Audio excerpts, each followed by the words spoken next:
الرحمن الرحیم الحمد للہ رب العالمین والصلاة والسلام علی سید الانبیاء والمرسلین۔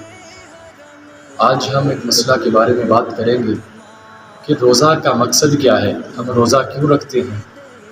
تو اس کے بارے میں جس کسی آدمی سے پوچھا جائے کہ روزہ ہم کیوں رکھتے ہیں تو وہ کہے گا اللہ کی رضا حاصل کرنے کے لیے، اللہ کو راضی کرنے کے لیے۔ لیکن روزہ کا معنی کیا ہے؟ روزہ کا معنی ہے کھانے پینے سے مکمل طور پر رک جانا اور نفسانی خواہشات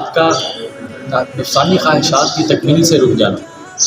زوجین کا جو حلال طریقے سے نفسانی خواہشات ہیں ان کی تکمیل سے مکمل طور پر رک جانا، یہ روزے کے معنی ہے۔ اب ہم جب روزہ رکھتے ہیں تو ہم کھانے پینے سے بھی مکمل طور پر رک جاتے ہیں، اور دوسرا نفسانی خواہشات جو زوجین کا میاں بیوی کا حلال طریقے سے جمع کرنا، اس سے بھی رک جاتی ہیں۔ اور یہ حلال چیزیں تھیں، ہم ان سے رک جاتے ہیں۔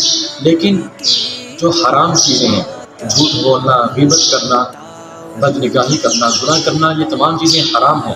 یہ ہر حالت میں حرام ہے، روزہ ہو یا نہ ہو یہ حرام ہے۔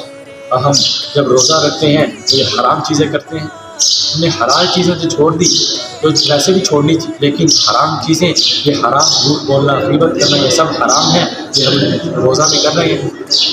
تو اس سے بچنے کا طریقہ جو ہے وہ سب سے پہلا طریقہ اپنی زبان کو آپ کنٹرول میں رکھیں۔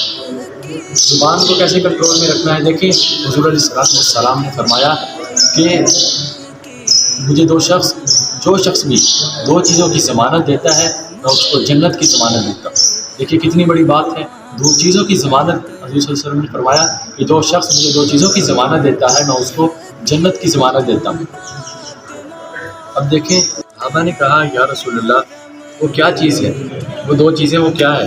تو حضور علیہ السلام نے فرمایا کہ دو جبڑوں کے درمیان یعنی زبان ایک، یہ دوسرا یہ دو ٹانگوں کے درمیان یعنی شرمگاہ، ان دو چیزوں کی حفاظت کی جو مجھے ضمانت دے گا میں اسے جنت کی ضمانت دیتا ہوں۔ دیکھیں، زبان کے ذریعے بہت گناہ ہوتا ہے۔ ہم روزہ رکھتے ہیں تو روزہ رکھ کے ہم نے اپنی زبان کو کنٹرول کرنا ہے۔ زبان کے ذریعے دوسرے کو تکلیف دی جاتی ہے بول کر، زبان کے ذریعے جھوٹ بولا جاتا ہے، غیبت کی جاتی ہے۔ تو سب سے پہلے اپنی زبان کو کنٹرول میں رکھیں۔ جب زبان کنٹرول میں ہوگی تو پھر گناہ بھی نہیں ہوگی۔ یہ نہ ہو کہ ہم روزہ بھی رکھیں، بڑے ذوق و شوق سے روزے رکھیں، صبح سے 4 بجے سے لے کر 6 بجے تک ہم بھوکے رہیں تو پھر ہمیں کوئی فائدہ بھی نہ ہو۔ تو اس لیے اپنے آپ کو گناہوں سے بچائیں، زبان کو کنٹرول میں رکھیں۔ جب زبان کنٹرول میں ہوگی تو آپ گناہوں سے خود بخود بچیں گے۔ حدیث شریف میں حضور صلی اللہ علیہ وسلم نے فرمایا کہ اللہ رب العزت فرماتے ہیں جو شخص روزہ رکھے، روزہ کے اندر جھوٹ بولنا نہ چھوڑے تو اللہ رب العزت کو اس کا بھوکا پیاسا رہنا کوئی ضروری نہیں، بھوکا پیاسا رہنے کی کوئی حاجت نہیں ہے۔ اس لیے اپنے آپ کو گناہوں سے بچائیں۔ اگلی ویڈیو میں ملتے ہیں۔ السلام علیکم ورحمۃ اللہ۔